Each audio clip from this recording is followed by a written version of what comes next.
शेजारील बायका जमल्या. त्या अन्नपूर्णा देवींना एकांतात घेऊन गेल्या. एकच वृद्ध स्त्री आत त्यांच्या जवळ होती. सुईणीनं बालक हातात घेतलं आणि लगेचच खाली ठेवलं. ती घाबरून पळत बाहेर आली आणि थरथरू लागली.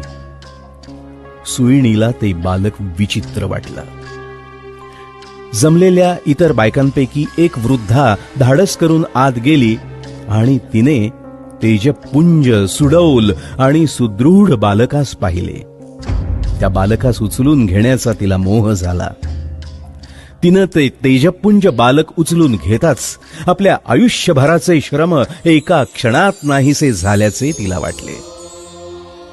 तिला आत्मानंद प्राप्त झाला आणि ही वार्ता संपूर्ण गावात पसरली. संपूर्ण नांदणी गाव बालकास पाहण्यासाठी धावले.